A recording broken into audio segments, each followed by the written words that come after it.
Hello friends, नमस्कार दोस्तों आप लोग कैसे हैं। उम्मीद करता हूं कि आप लोग बहुत अच्छे होंगे। दोस्तों आज मैं आप सभी को बताऊंगा कि दुबई में गल्फ़ कंट्री में हेल्पर क्या क्या करते हैं। जो हेल्पर जाते हैं, सिविल हेल्पर हो गया, मैकेनिकल हेल्पर हो गया, ये लोग क्या काम करते हैं, इन लोगों को क्या काम करना पड़ता है, वहाँ पर क्या क्या करना पड़ता है। बहुत सारे ऐसे हमारे भाई हैं जो कुछ काम नहीं जानते हैं और सोच रहे हैं कि अच्छा पैसा कमा लूँ, कुछ काम मालूम नहीं है।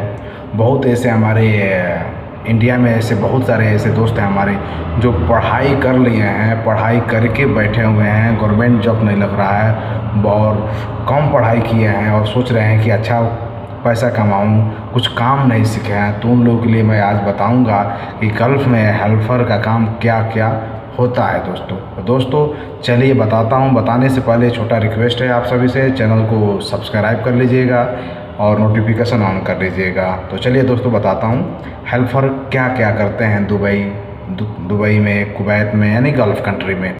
दोस्तों गल्फ़ में आप सभी को जाना है या यूरोप कंट्री में जाना है या दुबई, कतर, किसी भी आप देश में आप सभी को जाना है और आप काम नहीं जानते हैं तो आप लोगों के लिए ये वीडियो सबसे लाभदायक होगा, अच्छा होगा। इसलिए कि मैं ये बता दूंगा कि जो आप काम नहीं जानते हैं, आप मैकेनिकल हेल्पर में जाएंगे तो अच्छा रहेगा, या सिविल डिपार्टमेंट का होता है उसमें जाएंगे तो अच्छा रहेगा, या जनरल हेल्पर में जाएंगे तो अच्छा रहेगा। मैं आज आप सभी को बता दूंगा इसमें क्या क्या करना पड़ता है।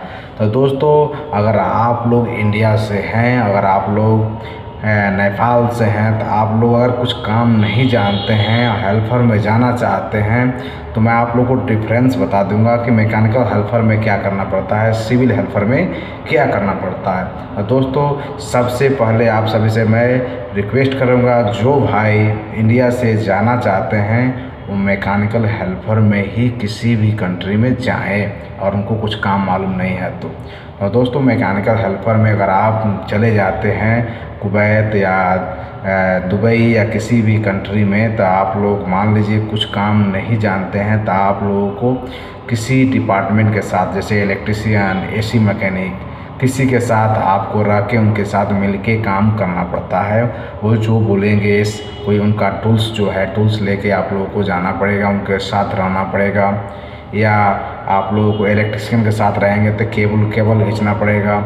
तो दोस्तों ऐसा काम करना पड़ता है। जो मैकेनिकल हेल्पर में जाएंगे, वेल्डर के साथ रहेंगे तो वेल्डिंग के काम सीख जाएंगे, पाइप फिटर के साथ रहेंगे तो पाइप फिटर का काम सीख जाएंगे। तो मैकेनिकल हेल्पर में ये हो गया। जो वेल्डर के साथ रहेंगे तो उनका केबल हो गया, मशीन का वोल्टेज कम करना, वोल्टेज बढ़ाना, ये सब इनका काम रहता है। और वेल्डिंग का जो सामान है वो सामान उनके स्थान तक पहुंचाना, ये मैकेनिकल हेल्पर का काम इसमें रहता है। दोस्तों इसमें अगर आप लोग मैकेनिकल हेल्पर में जाते हैं तो वेल्डर के पास रहते हैं, मान लीजिए आर्गन वेल्डर, उनके साथ रहेंगे 1 साल से 2 साल, 2 साल का एग्रीमेंट होता है। अगर आप लोग 2 साल रह जाते हैं तो आप लोग अच्छा एक वेल्डर बन जाइएगा, अच्छा वेल्डर का काम आप लोग सीख लेंगे।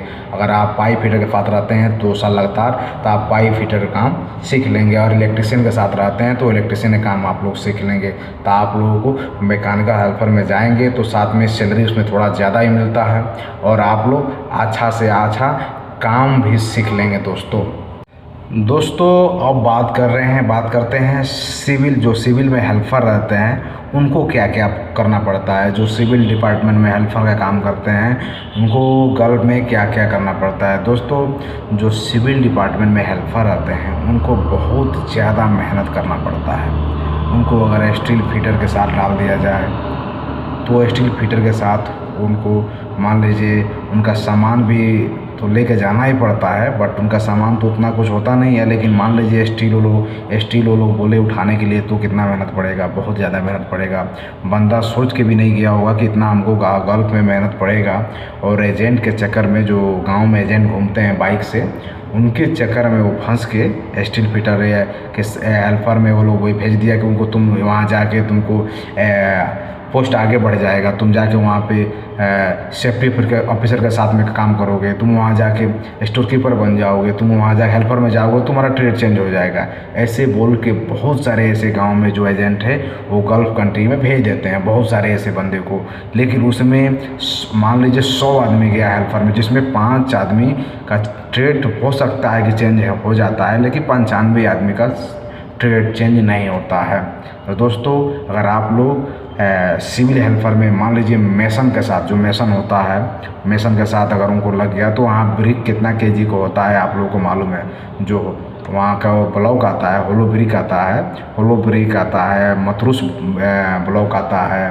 ये सब जो ईंट अपने यहाँ बिहार में, उत्तर प्रदेश में उसको ईंट बोलते हैं, तो वहाँ पे उसको वहाँ पे मथरुस ब्लॉक आता है, मथरुस ब्रिक बोलते हैं। तो दोस्तों बहुत 40 केजी का होता है, कम से कम 40 केजी, 35 केजी, 15 केजी से सब ऊपर ही आता है दोस्तों। तो दोस्तों इतना वेट होता है, इतना वेट उठाना पड़ेगा उन लोगों को, और वो दिन भर उन लोगों को ब्रिक में लगा दिया तो पूरा दिन ब्रिकें उठाना पड़ेगा। तो दोस्तों सिविल डिपार्टमेंट में जो हेल्पर जाएंगे उनको बहुत ज़्यादा मेहनत करना पड़ेगा। दोस्तों सिविल डिपार्टमेंट में मान लीजिए उन लोगों को जो कंक्रीट हो रहा है, पंप से कंक्रीट हो रहा है या हाथ से कंक्रीट करना है, सिलाब भरना है या कुछ भी करना है, तो उन लोगों को उसमें भी बहुत ज़्यादा, जो सिविल हेल्पर होते हैं उनको बहुत ज़्यादा उसमें मेहनत करना पड़ता है। तो दोस्तों आप लोगों से मैं रिक्वेस्ट करूँगा, आप लोग अगर इंडिया से हैं, ज़्यादा जा रहे हैं, आप लोग हेल्पर में कुछ काम नहीं जानते हैं, तो आप लोग मैकेनिकल हेल्पर में जाइए। मैकेनिकल हेल्पर में अच्छा है, उसमें अच्छा है, उसमें सैलरी भी आप लोगों को, दुबई जाएंगे तो कम से कम 1000 दरहम तो आप लोगों को मिल ही जाएगा। 1000 दरहम सिविल डिपार्टमेंट से हैं तो 700-800 दरहम मिलेगा हेल्पर में। अगर आप लोग कतर जाएंगे तो 1000 रियाल मैकेनिकल डिपार्टमेंट में है, और सिविल डिपार्टमेंट में 800 प्लस 200 मिलेगा। 800 आपको या 800 मिलेगा या कंपनी का खाना रहेगा, यही रहेगा। और कुवैत में जाएंगे तो 100 KD तो मिलेगा ही मिलेगा हेल्पर को, चाहे वो सिविल में जाएँ चाहे मैकेनिकल में जाएँ।